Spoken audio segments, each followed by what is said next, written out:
Welcome to Action SA, the People's Dialogue. My name is Uhalalisa Nindlovu, and I'll be your host for today. With me today is a Member of Parliament, Honorable Lerato Ngobeni, who also happens to be the Action SA Parliamentary Caucus Whip. And as of late, she is the poster child for an innovative campaign called hashtag Spaza for Locals. Welcome, Lerato. Thank you so much, Harley. It's so good to be here. How are you doing today? I'm actually fantastic. I thought I'd be more tired than what I am, but I'm good. I see you've been busy all over the show ever since you've launched your trailblazing initiative, Spaza for Locals, last year, April. Can you tell us a bit of a background in terms of what that campaign is and what are you hoping to achieve? I know it feels like it was last year, but it was actually this year. Really? Yeah, we've worked very hard, and I think this Puzzle for Locals campaign really was a brainchild of a lot of hard work, dialogue, a lot of stress that we are receiving on the ground. People remember that earlier this year, before actually the election campaign, Action SA launched Team Fix South Africa. Yeah. And my portfolio was Home Affairs. And on one morning, I was doing a Home Affairs tour, trying to highlight all of the ills and the wrongs that are at Home Affairs. Yeah. And I went to Maponya Mall in Soweto one morning just to go and see what time are people arriving at Home Affairs, how quickly are they receiving service. And I got there and it was so much mayhem, so much disorganization. I was so angry. I remember driving home thinking, Jesus, I need a glass of wine. I'm so stressed. It was 11 o'clock in the morning and I was so frustrated. And I went home and I started to talk to a couple of people, friends of mine, my son in particular. And I said, I'm frustrated. I don't think this is working. South Africans already know what is wrong with Home Affairs. We need something innovative. We need something that's catchy, something that can capture the imagination of South Africans. And I remember my son just saying, Ma, you need a hashtag. And I was like, what do you mean I need a hashtag? And I said, my issue is that we've got the proliferation of illegal foreign nationals all over our communities, particularly in spaza shops. It just so happens that some of us were raised by parents who ran and owned spaza shops. We also had people in our communities who were community leaders who owned spaza shops. And the following day, I was in Soweto once again, just trying to talk to the people on the ground in Soweto to find out, what was it that attracted them to Action SA for us to do so well in 2021. And I was at a car wash, and these boys were really just trying to wash my car, actually force to wash my car. Yeah. And they said they voted for Action SA because we were the only party that was bold enough to say we were going to deal with the issue of illegal foreign nationals, particularly the ownership of spaza shops in our communities.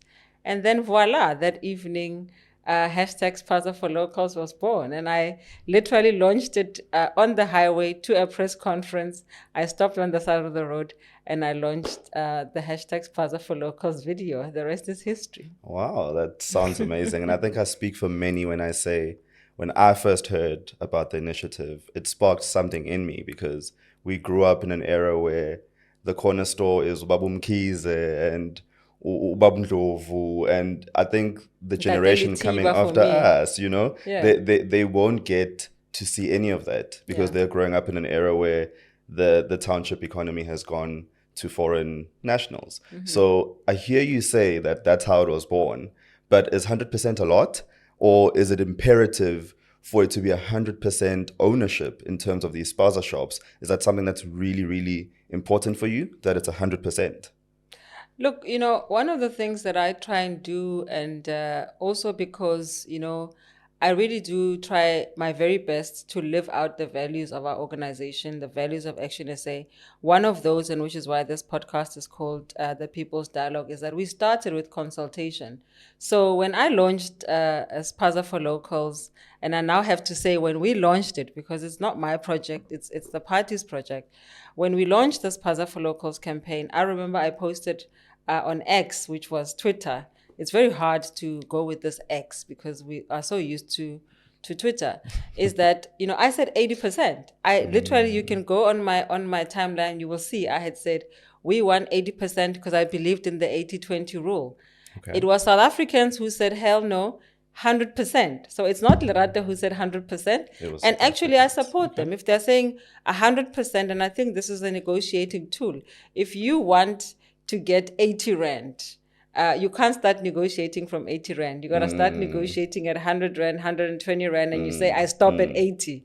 And so I think this is the genius of South Africans to say, by the time we get to 80%, let's first talk about 100%. And if 100% is not feasible, the last thing we're going to accept is 80%. So that's where that came from. And it wasn't me. It really came from the South African people. So the people have spoken. The people are speaking. In Zulu would say, Baifuna yonk. Ingalo not a part of it, but Baifuna yonk.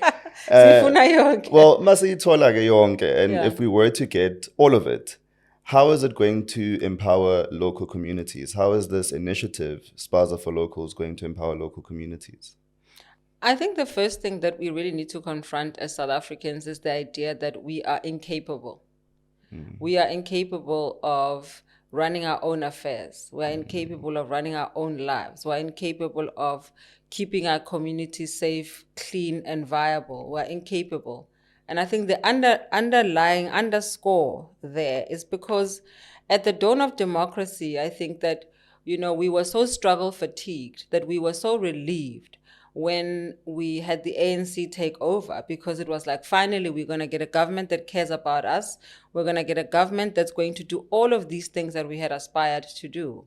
What we didn't, I want to say, what we didn't take into account is the fact that governors are also human beings, prone to all sorts of nefarious, enticement, inducements, as we have seen with the element of corruption. And so what we did was we abdicated, our own agency. We abdicated that to the state. And so we allowed the state to determine whether BE was going to be implemented. Whether empowerment was going to be implemented, whether women were going to be elevated, whether young people were going to be prioritized, whether education was going to be up to scratch, not going to be Bantu education anymore. It was going to be high quality education so that we can be competitive in this space and be competitive as people and global citizens. Our constitution says so that we can take our place in the global community. Yes. We believe that was what was going to happen. Unfortunately, we've been disappointed. It is wake up time now. We must wake up and smell the coffee. But also we must remember that we are industrious people. We are a peace-loving people. We have done all sorts of things to fight an unjust government that was apartheid.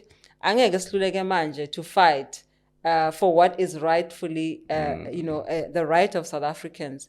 I want to underscore it by saying this. When you are on the ground, it's easy for people to write policy and speak in Eiffel Towers, but when you're on the ground, you realize that there are young people like those that are running, if you're on X like I am, there's a gentleman who's running a page called Kasi Economy. Okay. On Kasi Economy, on X, please look it up. This young man is showcasing ordinary South Africans doing amazing things with no help, starting their own businesses. Those are the people that need support. If I was to ask the department who they are helping, I wonder how many of those they are actually canvassing off of that particular page. Because I can go onto X now, and you're welcome to do the same. You will see the number of particularly young South Africans who are doing amazing things in their communities. And so the spirit of entrepreneurship is there. It's just that doors are not being opened and something very nefarious is going on. Otherwise, we wouldn't be having this conversation, fighting for Spaza for Locals.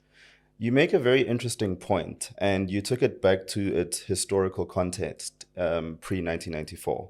And we have touched on this to say that within various or all township communities, there used to be a thriving community of spaza shops that were locally owned. And that's what abantu emakaya, abantu emalokishini used to sort of get by. They needed that income to get by.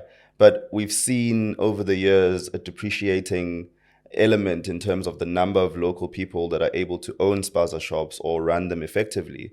What do you think some of the challenges are? And we've been on the ground, we've seen you going all over. I'm sure you've spoken firsthand to some of these spaza shop owners. What are some of the challenges that they're saying they're facing? I mean, I don't have to go far. In fact, a lot of people think maybe, this whole spaza thing is something that one is not doing from a very deep sense of conviction. I have a family that, runs a business like that. And in Alexandra, for example, and I didn't realize this, but as I was fighting for, I was running, I was responsible for Ward 105 in Alexandra. Yeah. And I got in touch with the Alexandra Chamber of Commerce to be like, why is it that there is a difference between businesses that are thriving in Soweto versus Alexandra? I mean, you go to Soweto, it's like you don't want to leave. It's just booming everywhere. There are really upmarket businesses in Soweto, restaurants. I mean, you name it, is happening in Soweto. Alexandra, which has the proximity literally a stone throw from Sandton, is not experiencing the same. And I was curious why this was. And so I contacted, the Alexandra Chamber of Commerce at the time, while the chairperson, who's bless his soul, is now deceased. And I found out that the people of Alexandra, particularly former business owners, so people who owned commercial properties in Alexandra, have never ever received their title deeds.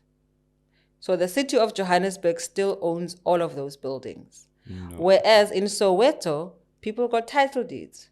So what does a title deed do for you? You can trade, you can get resources, you can get access to capital, you can use the building, you can use the property for collateral, and therefore you are able to have a springboard for growth. Alexandras have not had the same. So you can see that, for example, we are going to be fighting to say to the city of Johannesburg, what are you doing? Because if you look at the landscape of a place like Alexandra, you can see where the former shop was. Because the building looks, it's got a veranda, it's got an entrance, Yes, it looks like a shop. And so those people have not been able to access because they can't use what they own or the space that they've occupied since the early 80s. They can't use that as collateral. So access to resources is null and void. There's been opportunities, and there's lots of opportunities from franchises like the OBC franchise, for example. They will afford you access to, their franchise as it is, but there are provisos. You need certain space of land. You need to be able to either own that land or have a 99-year lease, and they will consider you. And if you're a woman like me, they will help you get access to finance, etc., etc. So there are a couple of things. Information isn't flowing as it needs to flow. And then, of course, as I've said, the idea of either a 99-year lease or access to a title deed is actually what is impeding upon people's ability to access these opportunities. Finally, you've seen, okay, now after the 29th of May, at least now we haven't seen much of load shedding.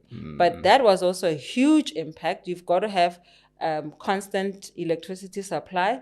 And you know that in the township, people are bootlegging access to electricity all the time, as well as access to reliable water sources. So in the township, these are real life realities when people have to access opportunities, funding, capital, partners, and all of that type of thing. But there's also a culture of non-cooperation, which is a story for another day that must be unpacked. Episode 2, when we have you back. Yeah. I feel it's very interesting that you mentioned the elections in May, because I think the initiative and the campaign was launched in April this year, as you said, and that was still during the campaign phase. We've been fortunate since then to now have representation in Parliament. And as I did mention earlier to the viewers, she is a member of Parliament. So thank you very much for representing us there. So I'd just like to know from you, you've gotten the ground sentiments in terms of the livelihood of the campaign, but what are you then looking to do from a parliamentary perspective or from a legislative perspective to ensure that it's not only a thriving campaign on the ground, but that it does also find meaning within the laws of South Africa?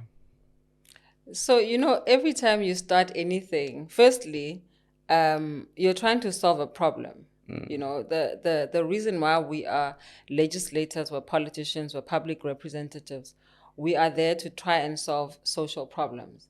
And so, like I said, the private members bill that I'm going to be proposing, in fact, we've now got the position paper which we presented yesterday in Guamashu, which was really a statement of intent, so that this bill is going to come to the floor of Parliament. We're going to be putting it up early in the new year. As everything goes to bed. It's November, it's December, everything goes to bed in South Africa. Yes. But this is going to be going through the parliamentary channels in the early days of next year. And so, really, as a private members bill, what we're trying to say is to say, yes, we have regulation. The South African mantra that goes, we've got great laws but terrible implementation. What we are saying is that we are fresh politicians, fresh people on the ground, and we're going to be saying no more of that, right? So we are tired of hearing that we've got great laws. Great laws aren't great laws if they aren't implementable. What is different about the bill that we are proposing, this Paza for Locals bill, is that it actually takes the current regulations that we all have, bylaws all over in every province, every city. It takes it a step further. And the caveat of that is that 100% ownership. And the next caveat is the fact that we now want people to police what is it that health inspectors are doing. I don't know if there are health inspectors in every single province, in every single municipality. Why are we having, the ghastly scenes that we have seen every time there has been inspections at these Paza shops where people are sleeping in the background, people are manufacturing mandrax and Simba chips and and goods and products that have never seen the light of, or even the door of the South African Bureau of Standards. Where are these officials who are supposed to be doing this work? And so this is what this bill aims to do. And the other part that this bill aims to do is to ramp up the idea that people need to be incubated, right? So it's not enough to say mabahambe. Mabahamba, what's going to replace them? And so it is important for the private sector to be involved. And I think the private sector in South Africa has been quite responsive. I used to work in the private sector, and I know we've got corporate social responsibility programs all over the country. But I think trust in the political space and the political administration and governance has waned. And so what we want to do is to re-energize that. And in fact, I have challenged the president of Action SA to say, we don't want to be forever celebrating your success as a former, successful business person, and you are thriving. We want you to begin to incubate and to begin to share, to begin to do master classes on starting, small businesses. Because as you know, bills to become law take forever. The seventh administration might come to an end. Cyril Ramaphosa may vacate office before he actually ascends this bill into the presidency. So we're not going to be resting on our laurels while we're waiting for that process, the formal process, the legislative process, because we believe in the rule of law to unfold. There are also practical things that we're going to do on the side. One of those is going to be that we are going to be launching what we are calling the hashtag the Spaza for Locals desk, which will be like the small business development desk, so that we're able to coordinate much more succinctly requests for participation, assistance, queries, question, access to finance, access to, assistance in terms of how do you fill in which documents, those documents, so that it's all housed at one portal, as opposed to, receiving it on WhatsApp. I mean, for example, you open my WhatsApp, I've got WhatsApp for Africa. I mean, it's the last thing it's the first thing I do in the morning is check WhatsApp, and it's the last thing I do at night. And so we want to have a more coordinated effort. And that's also not something that, I dreamt up. It was when we were on the ground having conversations, people asked us, why don't you have a small business development desk, a home affairs desk? So we are taking those suggestions seriously, and we're going to be implementing those. And then, of course, take those forward. So the incubation program for us is going to be key, and that's going to be rolled out in the next couple of months. And the president of Action SA is going to be the one who champions that. Sounds fantastic. Now, when you say Mabahambe, we do know the history that we have within South Africa when it comes to xenophobic attacks and discrimination. So there's an element of fear that comes when you speak about illegal foreigners or when you speak about immigration or illegal immigration, because we know where we've come from as a country. So are you not afraid that this Mabahambe may be misconstrued as a call to action for xenophobic attacks?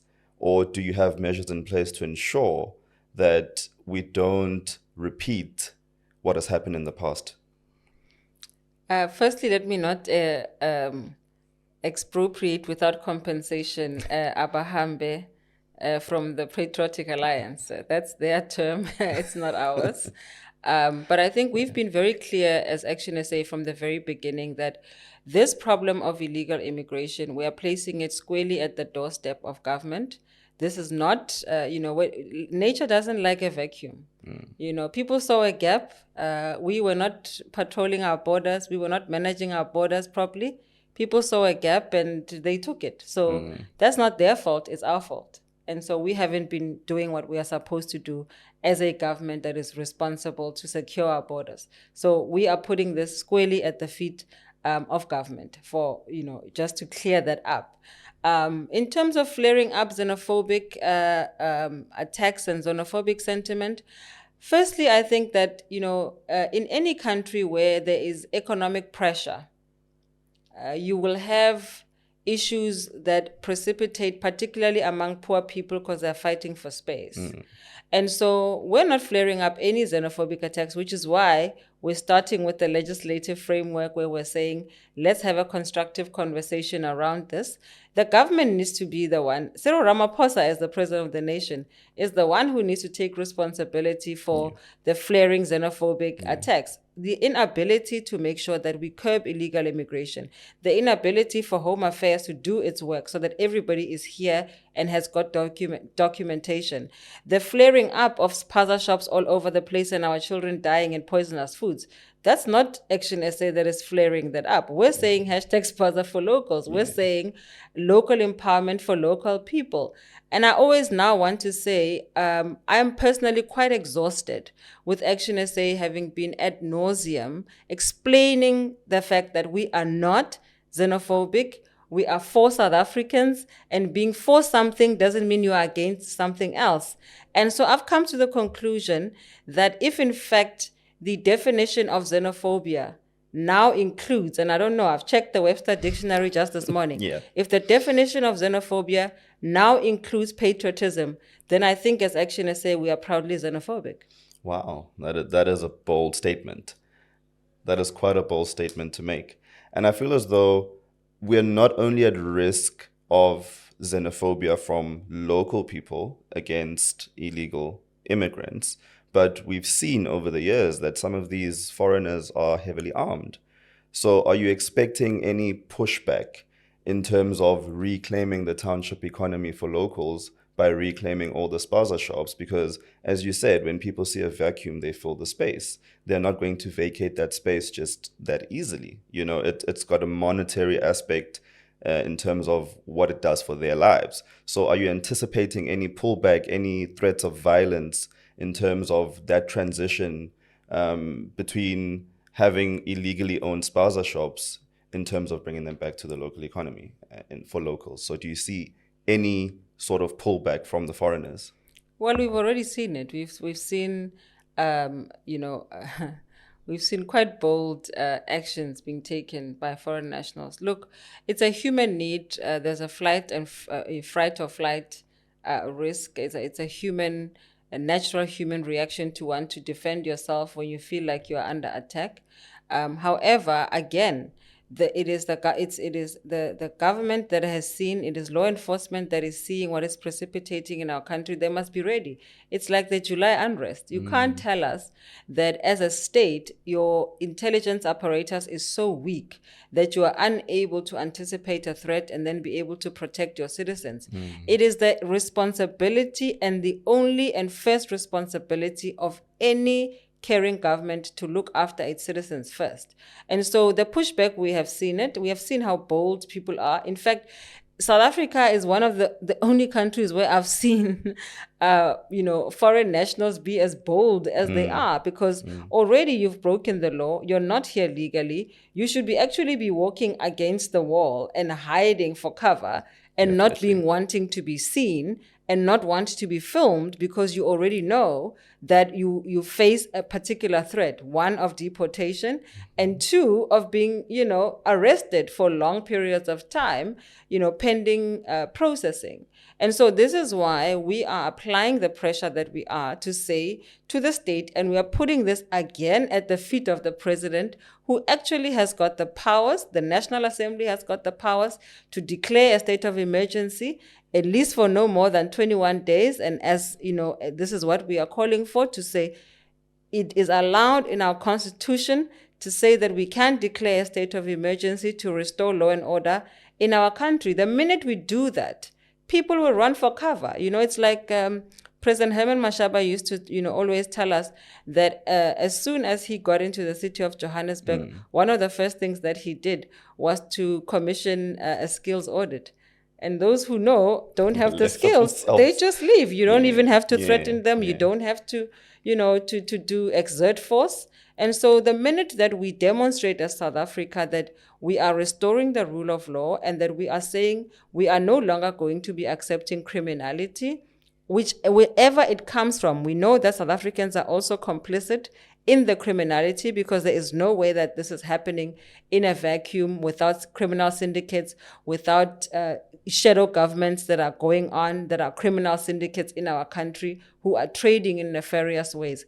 This stuff we know. The intelligence is there, and we have got the state apparatus to make sure that we can curb this stuff. All what we need is an executive decision. The president of the country needs to be decisive. We don't need any more condolences. We don't need him to stand there and be humble and peaceful and whatever. We need to see an enraged president, an angry president, a president that says, I am going to exercise the full might of my powers that are bestowed upon me as the Constitution, defers upon me. And if the National Assembly doesn't want to support that, let the people of South Africa see what the elected representatives are doing. And so that is the kind of president that we seek, that the president that we want. And so we're waiting for that. But I guess, as we have seen since the beginning of his term as president, we will run out of breath before we'll he does anything. I mean, he was in KwaZulu-Natal. He was here last week, and he had a presidential imbizo. I mean, what he said. I don't know if it moved you. It definitely didn't move me. I'll tell you one thing: I haven't been moved by a sitting president in a very long time. So it brings me back to the local law enforcement. Now, failing which, because we've seen them try before, are you saying in a worst case scenario, it would be warranted to even deploy the army? Yeah, that's a very controversial thought. I think, South Africans we have trauma from the apartheid regime, where the army, the state of emergency used to be deployed really just to terrify people, really just to enforce oppression. But the current constitution does not allow that. In fact, the courts have also got powers. Remember, now we've got separation of powers, and the courts now can determine whether it's excessive force or not excessive force. And so we have a constitution now that protects each and every South African. Not only that, each and every human being. Yeah. So even as we undertake these efforts, the constitution prescribes how it must be done. And so we should not be afraid of something we have not tried. We need to, if we're not deploying the army, then we must make sure that the South African police force is, adequately capacitated. But at this point in time, I can tell you that we may not have a choice if we do not act and act swiftly. We may not have a choice but to deploy the army. And it's not something that we want, because you do not want an army that is operating within the borders of any country. The army should be operating outside of the borders to protect the citizens who are within the borders. But currently, as it stands, it actually looks like citizens themselves are under threat.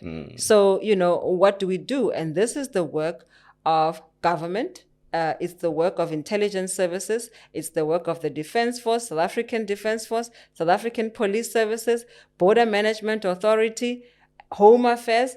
All of those agencies, they must be able to collaborate across their departments to make sure that we can restore law and order in this country. Once we do that, then we can be looking forward to whatever that is being promised in our Constitution, to make it alive, for the aspirations that are enshrined in that Constitution to become real, for that Constitution to have a more human face. Because as it currently stands, it is a document that even certain parts of our communities and our country and society are beginning to reject.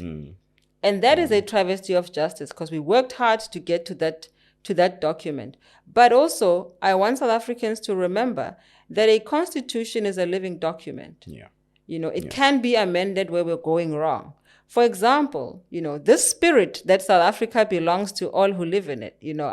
I dare assert that actually the Constitution is not the beginning of our problem. The Freedom Charter is the beginning of our problem, because this idea that South Africa belongs to all who live in it, we understand its origins and why it was said at the time, because Black people were not considered South Africans. We understand the ethos, we understand the history and the background. However, the unintended consequences of that statement has brought us to where we are now. And that's why foreign nationals who are also illegal in this country, who've broken the law, are able to use that statement as a statement of defense.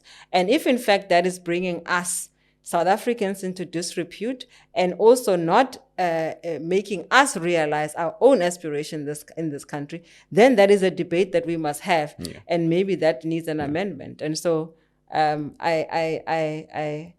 look forward to the backlash, because I know the Freedom Charter is something that everybody holds dear. We all hold it dear, but it doesn't mean that anything that we have dreamt of before or written before should not be put under scrutiny.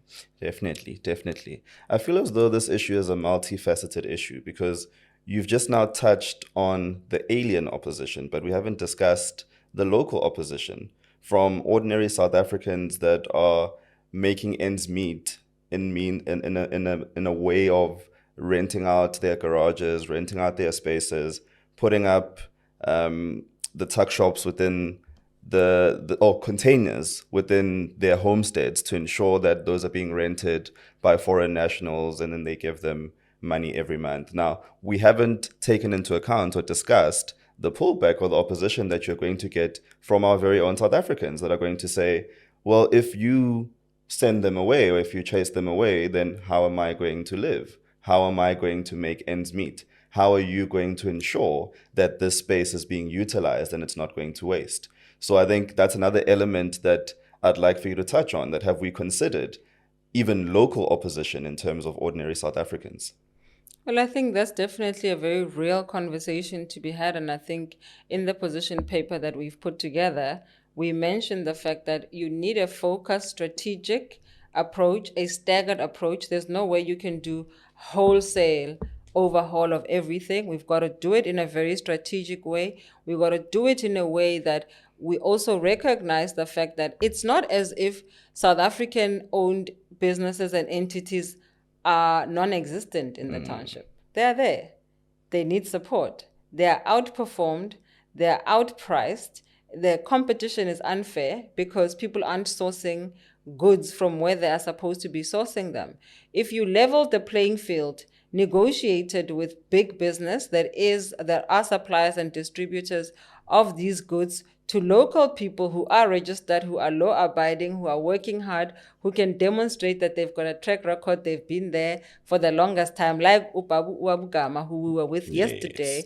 There are those people. And what was he saying? He's saying, I've been running this business at my own steam for the longest time, but I'm being throttled. I basically cannot breathe. And in a few months' time, it will be a travesty of justice if you and I go back to the ground in Guamashu and find that in 6 months' time, Wabugama's store is now closed because he has not been able to sustain himself.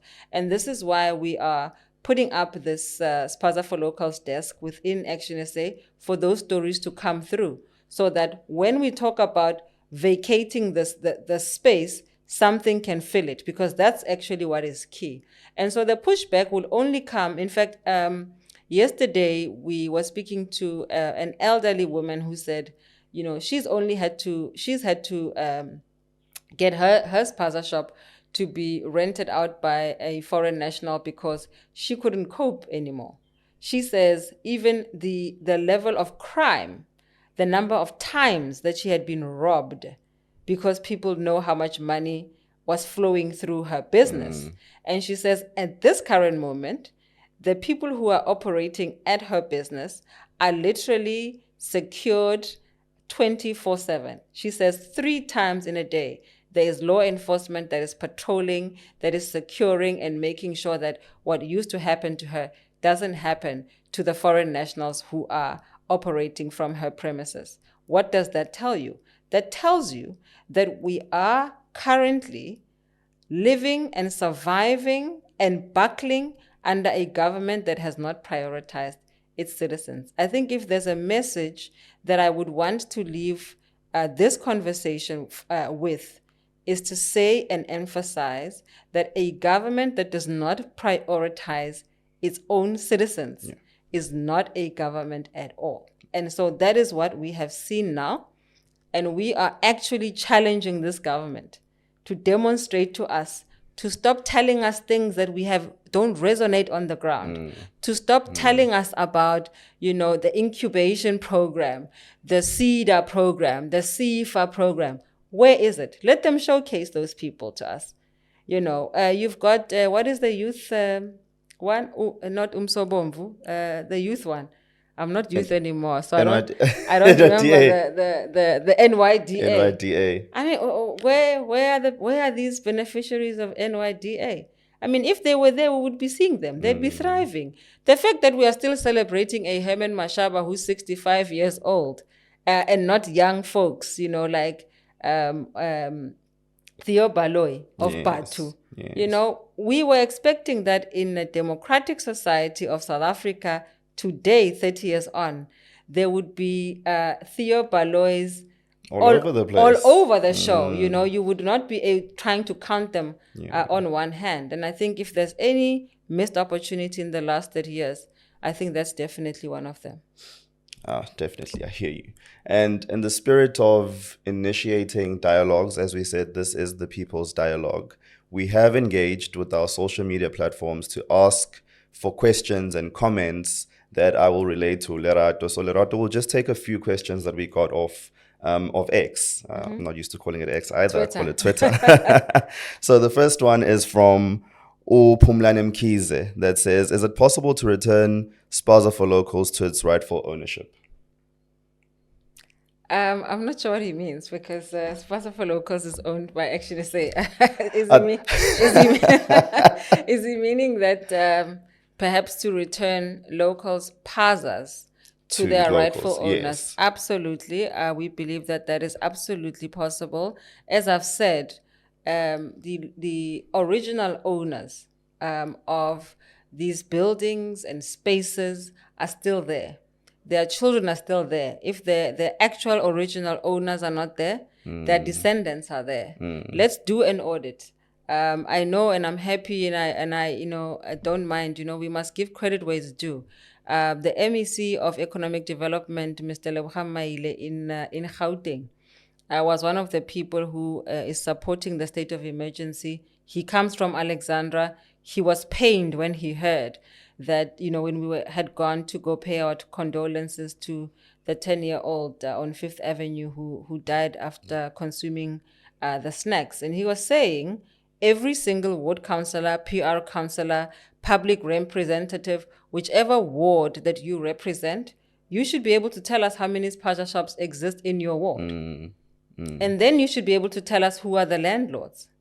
How else are you going to have a conversation? Because if we know exactly who is there, we can invite them to a national imbizo. We can invite them to different community meetings and conversations and hear what their lived experiences are. What needs do they have? Do they want to run their own spaza shops or don't they? So that if South Africans feel that they don't want to fight for their own spaza shops, then we must then, re-strategize and focus on something else. But that is not what we are hearing. Currently, South Africans are saying this is what they want, and this is why we are fighting for this campaign. And so unless we hear something different, we will not be relenting. We are still determined, and we want to be able to know who are the landlords, who are the lessees, and so that we can have this conversation and see how we move forward. But definitely it's going to take some time. But we can't wait for the legislative process. There are certain things we can do. There are bylaws that we can enforce. There are community strategies that we can employ to be able to get to where we want to go. Yeah. At Patriot Girl, or at Patriot_girl, touches on something that I feel is very important. You touched on an element of criminality. So once we've returned the spaza shops to their rightful owners in terms of the locals, it opens them up to an element of exploitation. So she asks, how is Action SA planning to tackle the extortion gangs and killing of these foreigners to South Africans when they start owning a spaza shop? So I think she wants to say South Africans get threatened, they're extorted when they own any local businesses, and some of them are even killed because they are in direct competition with foreign nationals. So how do we as Action SA plan to tackle these extortion gangs? Well, it's humbling that we can be asked that question because we're not in government, but I guess we are in Tshwane, so I'll have to have a conversation with our colleagues in Tshwane. The reality is this: we need law enforcement. We've got law enforcement agencies in this country. The issue of criminal syndicates, running amok in our country. There was a motion that was proposed by the EFF not so long ago in Parliament, and I'll have you know that the Government of National Unity, or the Grand Coalition, voted against that motion. We wanted and we supported that because we have said as Action SA, we're going to be a constructive opposition. We're not just going to oppose for the sake of opposing. It doesn't matter, which organization, which political party comes up with a good idea. If they come up with a good idea that benefits South Africans, we are going to support it. We supported that motion for a specialized portfolio committee to be established to deal with criminal syndicates and these types of cartels that seem to be running a shadow government in our country. Yeah. Unfortunately, the ANC-DA coalition shut that down, and they said the portfolio committee on police was sufficient to deal with the issue. Small wonder. I mean, I don't know where these people are living. People are living every day with this level of threat. Yeah. So what I have to say to Patriot is to say, help us ramp up the pressure. Help us continue to apply pressure. Help us to try and ensure that corruption can be uprooted within law enforcement, because we know that it's also law enforcement officers who are implicated in these nefarious dealings, who are implicated in gun smugglings. I mean, for example, AK-47s are not legal in South Africa. They're not manufactured here, but they're here, and people have access to them. How are they getting here? Yeah. Those are big conversations, and it's important that we're having the people's dialogue. It is important for South Africans to talk, to vent out, to be angry. And I always say, our angry is not angry enough. Yeah. We gotta be angry because anger, women's anger in particular, has got a very reproductive and cathartic power. And we've got to use that as South Africans to change the status quo. And I'm glad that the 2024 elections have happened, because the status quo has been challenged, and we can expect that it will be challenged even further. And if this government, particularly the ANC government, hopes to regain its ground, best they act right and act right quickly. Otherwise, they must begin to pack their bags, because 2026 is around the corner, so is 2029. Yeah. And we're looking forward to a new dispensation. If we don't take inspiration from countries like Botswana, that change can come, the regimes can change, and it can happen peacefully and within the prescripts of the law, then I don't know what else can be. And so we're proud of the people of Botswana. And so the people of South Africa, we're proud of them as well, because they have said no to despotic type of rule. And so this is why now we have this coalition government that we're currently living under. So we've seen you alongside many leaders of the Action SA as a party touring in various provinces, going to spaza shops, engaging with local spaza shop owners. And I'm sure at some point you must have felt like a lone ranger in terms of shouting from the mountains, spaza for locals, spaza for locals. And it felt as though nobody was coming to heed the call. However, after now that their toll has risen to over 20 children, it seems as though every political party is coming out of the cracks to now say, let's return our township economy, let's reclaim it, spaza for locals, away with illegal nationals. So did you at some point feel as though you were a lone ranger? And do you feel like the hype now is a bit opportunistic, given that there's had to be tragedies that have befallen certain families before leaders that are in positions of power have now started to really take this matter with the degree of seriousness that it deserves? Firstly, I want to say that the loss of life, child or an elderly person, just one life is one life too much, especially if it happens under circumstances such as these.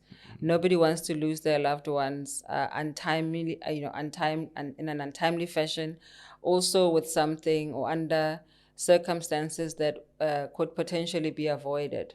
And so we definitely want to, as Action SA, as we've always done, and we've said it many, many times, to say we really, really, really are sorry that this has happened. We're very sorry that the call to look at this matter and these issues was not heeded earlier. But from where we are sitting now, yes, it was lonely. Yes, it's lonely to change anything. I'm sure it was lonely for Herman Mashaba when he was called xenophobic. There's nothing worse than being called something that you are not, or being called out of your name. It's a very painful thing, but you've got to have resolve. And when you have depth of conviction, it doesn't matter what you're called, the stones that get thrown at you. It doesn't matter, the loneliness that you feel, and the pressure that you feel. 9 times out of 10, there are lots of people who are also supporting you. They may not be reaching out to you. They may not be saying, anything to you. But if anything that is done in truth and motivated by justice can never fail. And I strongly believe that. And I think that, this is what this campaign represents. It is motivated by justice, and it is based on a foundation of truth. The truth that says South Africans are not lazy. The truth that says South Africans are resilient and innovative. The truth that says South Africans are a peace-loving nation. Those are not my words. This is studies have been done. If we were any other nation, I think we would have had serious civil war by now. South Africans want to get on with their lives. We want to live side by side with one another, and we want to really enjoy this democracy. Yeah. And so, yes, it was lonely, but we welcome it. Whatever their motivation is, at this point in time, I could not be bothered. I do not care. It is the work of politicians and public representatives to represent the aspirations of people who put them in public office. And if that is a selfish act, then it's a very good selfish act. And we want them to be more selfish as time goes on. Let us all be very selfish about that, as long as what we are working towards is equalizing the playing field and making sure that social justice can finally be realized in South Africa, and that the face of poverty cannot continue to look like you and I, cannot continue to be young children in the township who are black, who are perishing in this way. And so, their lives matter too. We don't have to be, an affluent person for your life to matter. Yeah. And I think the ancestors cry, God cries, the spirit cries every time a young child, perishes in the manner that we have seen. The fact that the count is reaching 20 is really astonishing to me. And this is why, honestly, one doesn't know what else to say to the president of the nation, that this is truly an issue that has reached now a crisis point. And we hold our breath, but we're not going to wait for him, because a government is a government for the people, should be by the people. And in the end, the people will do what they need to do. But South Africans are peace-loving, and will continue to be guided by the principles that founded this new nation. That brings me to the last question by @Unity in SA. He says, why is the government not declaring a state of emergency in regards to the children and people dying from poisoned and expired food? And when does it become a crisis? Is the government waiting for more people to die?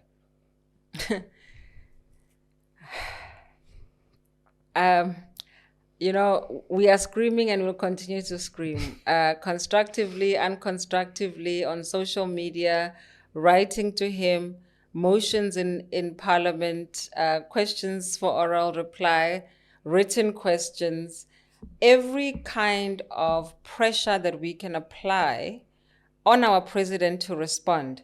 History will judge President Cyril Ramaphosa very harshly if he continues to be mum on this issue. If he continues to try and tell us there will be a commission of inquiry.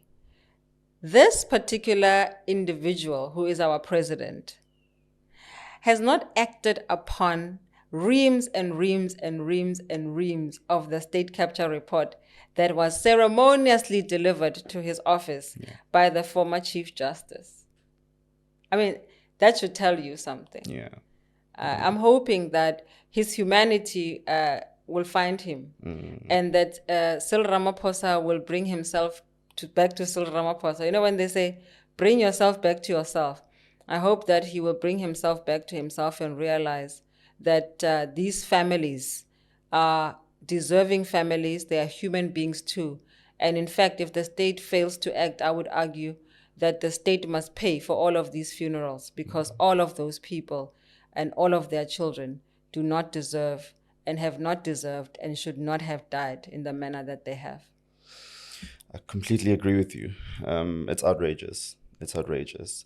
But on a lighter note, we'll take it back to Spaza for Locals and the fight that you're putting up to reclaim the township economy for the people of South Africa. Now, tell me, Lerato, what are some of the long-term expectations that you're hoping to achieve in terms of the township economy with the Spaza for Locals initiative? I hope that it lives on and continues to live on. I hope that South Africans, irrespective of whether illegal foreign nationals vacate the space or not, I'm hoping that it's something that will carry on for generations, just to remind us that any time that we are faced with any type of adversity, we must remember that we are South Africans first. We must remember that we are studious people. We must remember that we must work hard for our nation. We must work hard for ourselves, because we're the last frontier, on the African continent. And now we are being surpassed by places like Rwanda and Kenya.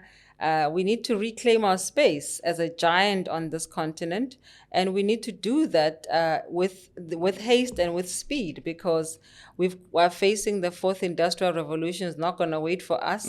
Life doesn't really care. It is people who must care. Yeah. And so the long-term goal for me is really to see South Africans being as proud as we were at the dawn of democracy. Be hopeful. It's very disheartening to see the faces of hopelessness in communities as we walk around, as we go door to door. It's almost like, what must we do? People are poor and people are destitute. So for me, honestly, the long-term goal will be to see the spirit of South Africa rise again, and to see our people beginning to have hope again, beginning to become dreamers again. To see Nyaupe off the streets, to see hookah off the streets, and for our kids and for our young people to do something much more constructive, because we're not going to be here forever, some of us. Yes. Also, time is nearing, and so we want abantu abazokwazi ukugijima, young people, because we're not seeing that in mass at the moment. And so I'm hoping that this Paza for Locals campaign is just but one of the little seeds that remind South Africans that we are worth it and that we are enough. So does the bill speak to local ownership and how it's going to ensure that there's local ownership in high density areas as well? Absolutely. In fact, you can't build a nation without thriving entrepreneurs. You can't build a nation without being industrious. And so as we see these malls coming up everywhere, why isn't that the tenants of those malls aren't people who are owning a spaza shop, Right. somewhere at the corner, and Ntate Makgetha must grow now and become a franchise and becomes, one of the suppliers, one of the tenants in a huge shopping center. That's what we should be looking forward to. And not just to have 1, 2, 3, or 5 names. The fact that we're still talking about, Mr. Maponya, he would have been almost 100 years now. We need to be talking about fresh people, fresh stuff. We need to be talking about their kids who have now, become even more and more wealthy. We need to be seeing that. And so for me, it's really the long-term goal is to say that we deserve the space. We deserve it. If a mall is going to be built, Guamashu, why are the local businesses in Guamashu not being able to be tenants? Why must they be throttled and drowned out? Because competition is higher, and that these big conglomerates, are able to provide goods that they're not being able to provide. It's almost like beneficiation in a mine. Any big corporation that enters a community has a direct responsibility to the upliftment of the lives of the people in that community. Definitely. Malls need to do the same, and not just use the township to extract from it, as opposed to giving back to it. Where are the sports grounds that would have been built by these big malls that are springing up everywhere? Where are the swimming pools? Where is the upgrading of the community halls? All of those things to build a coherent, cohesive, thriving community all over South Africa. It's doable, and we should do it. We should demand it. If the laws tell us that, then it is our responsibility to enforce that law. And so that is the kind of country we want. That is the kind of country we were hoping for when I was wearing my Benetton T-shirt in 1992, screaming Amandla, and President Mandela was being released. And some of us were young, we didn't know what was going on, and we had the T-shirts with all of the heroes. We want to see the heroes of today. We want to celebrate and remember those who came before us, but we want to see the ones who are carrying us forward today. We can't live on memory alone, and that is the reality of South Africa. And so for some of us, we will fight as long as we can and as hard as we can, up until we have to hand over the baton, like our Mom Winnie Mandela did. Yeah. So if I'm listening to you speak, it sounds as though #Spaza for Locals is the catchy term and phrase to talk about your campaign, but it doesn't seem like it's only limited to spaza shops. Am I correct in that thinking? Yeah, absolutely. I mean, in anything that you buy. So, for example, President Herman Mashaba founded Black Like Me, the hair care product, right? My son uses amla oil, and amla oil is actually for like Indian hair. Okay. I'm like, why are you using amla oil? He's like, amla oil is good for my hair. Yeah, yeah. You I just got a plug. yeah, Yeah. in marketing, you gotta say something that speaks to people's emotions. Any campaign should be a call to action, without having to explain a lot. When somebody sees Paza for locals, I don't think they need Lerato to be there to explain what you mean. It is clear. If it's a businesses and businesses that are not of critical skills that are not available in South Africa, if it's something that South Africans can do, then South Africans must be given the space to do it. And so it is as clear as that. And so we had to come up with something that is simple enough for everyone to understand. And I think for me, the beautiful thing is the word spaza. It's like the word Lerato. It's a Southern African name. You're not gonna find Lerato in Sudan. It's uniquely Southern African. It's a Sotho name, it's a Mtswana name, it's a Sepedi name. It's appropriated. It says something. It says something about where I come from. So the word spaza is uniquely a South African word. If it has been appropriated elsewhere on the continent or in SADC, they've appropriated it, but it originally, etymologically originates from South Africa. And so if we talk about, hashtag proudly South African, spaza is hashtag proudly South African. And these were businesses that made people leaders in our communities. We used to look up to them. We used to, they are the ones who got us dreaming about bigger houses, because they were the first people to build bigger houses. They were the first people to send their kids to Model C schools and colleges and became, educated people. And so, it's part of our history, and we shouldn't be shy about that. And spaza, it just is colloquial for business. It's not just the corner shop for people to sell sugar. I think people need to, and as we advocate and as we have more conversations, people will understand that we also mean the mine. Okay. A mine is also a spaza. Yeah. All right. So that clears it up. Okay, so we've seen you launch. You launched the Reserve Sectors Bill yesterday. You had a big press statement in Guamashu. You did door to door afterwards. So where to from now? Where to from here? What are the plans for the campaign? Well, now the issue is the position paper has been written. The draft has been accepted.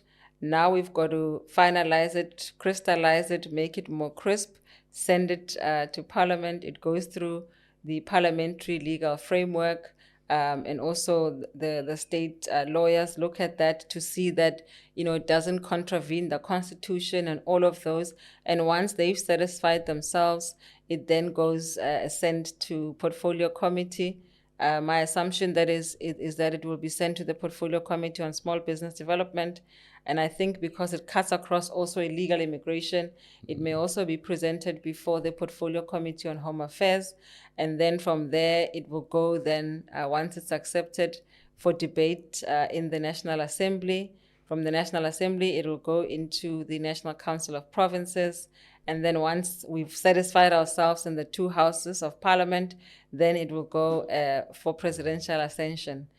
I mean, just telling you this lets you know that it's not an overnight success.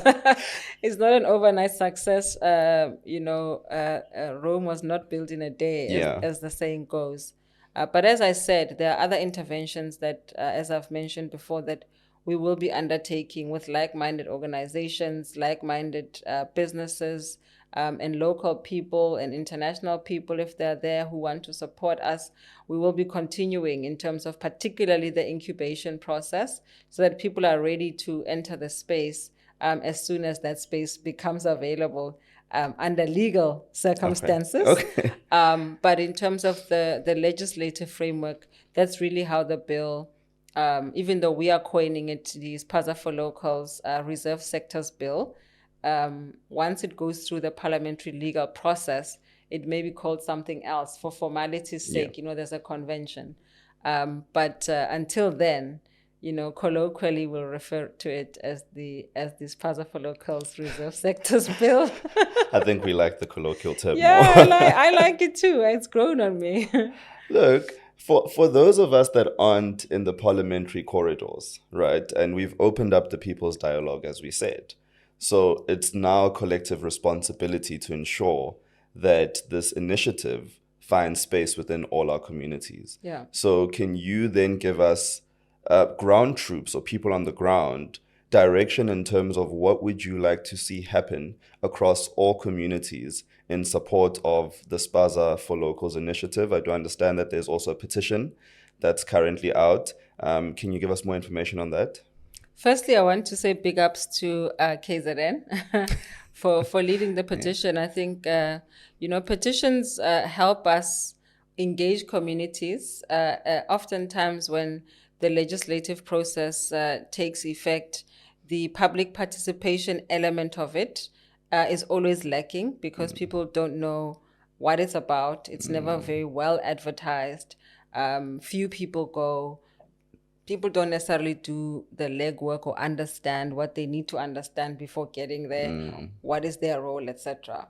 And so the petitions are going to help with that. And I think KZN has led the way with that. I know Gauteng has also come in. The Northern Cape has come in. And our hope is that not our hope, our intention is for the petition process to be rolled out throughout the country. So that you can solicit those views, because the petition is going to be real live data that says actually South Africans agree. South Africans support the Spaza for Locals program. And so, one of the things that is lacking in South Africa is civic education. We always wait for the IEC to come and tell us how to vote, how voting must unfold. But I think as political parties, it's incumbent upon us to educate, as we do door to doors, to write our offering and write our promises and write our programs and campaigns in layman's terms, in a language people can understand. And this is why, the hashtag is so exciting for me. It's that it's easily understood. They say if you can't explain something to your uneducated great grandmother, then you don't fully understand it. So it is important for us to begin to write in language. We don't have to write big English, huge English, many sentences. When we do our door-to-doors, when we campaign and when we speak to people on the ground, when we serve them, we must be speaking to them in a language they understand. The second thing is that we've got to be truthful and have integrity and be honest. So don't say you're going to go back if you're not going to go back. If somebody gives you a problem and says, I have tried to do X, Y, and Z as business owner X, be about it, because one person that you help advocates for the next person and so on and so forth, and then it grows organically. And so for me, I'm hoping that we will use this platform, this very now becoming powerful movement that is hashtag Spaza for Locals, to actually get South Africans energized around our politics. Because if we're not, my political science professor, Dr. T, used to say, I hear people saying, me, I'm not a politician. Me, I don't do politics. And she used to say, if you don't do politics, politics will do you. And so we're all political beings. We're all political agents, and we've got to exercise that agency. And I'm looking forward to young people in particular being very excited about being involved in this way, so that come 2026, people make informed decisions, around the type of leaders that we want. My prayer and my hope for South Africa is to say, we know where we want to go. We got to know where we want to go, firstly. If we know that we want a prosperous South Africa that is thriving, where the rule of law is adhered to, where everybody has got a good opportunity, all they need is to, plug themselves in, then the $1 million, million rand, trillion rand question should be, what type of leader is going to get us there? and begin to agree on the character, on the ethos, on the ethics of the person and the personality that's going to get us there. Yeah. Yeah. So if somebody is capable of doing certain things that we do not agree with as a country's value system, then automatically that person should not be the person we're voting for. Yeah. Because right now we're voting for political parties. But I think South Africans need to take, even if we continue with the political party system, I think it is time that we begin to shape up on the leadership quality and character that is going to take our country to where we want to go. Because it's not enough just to say, Lerato must be the next president of X. Meanwhile, I'm an empty symbol. Yeah. Yeah. I have absolutely no care for people. I have absolutely no commitment to education or to community involvement or to door-to-door or to uplifting communities or to fighting for justice. If that's not who I am and I don't live it, then I have no business trying to lead anyone else if I can't myself self-govern. So, for instance, like if I had 2 million under this couch right now, I wouldn't be the right leader to steer the ship. No, I digress. Firstly, you shouldn't do that because that already contravenes the very laws that you are supposed to uphold. Right. Yes. So definitely, I would say that's a complete no. Okay.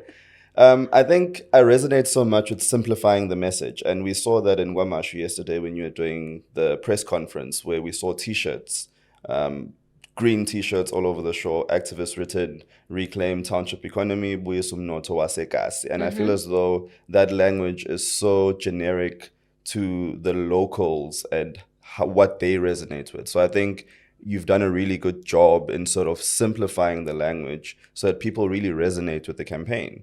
But with that being said, is there anything else that you'd like to leave us with? Any call to action so that we leave here and we go out and we campaign hard for Spaza for Locals? And you can look directly into the camera. It's a people's dialogue. You're not just speaking to me. Yeah. You can now speak to the rest of the people we are dialoguing with, Yeah. just for them to understand what they need to get out and do.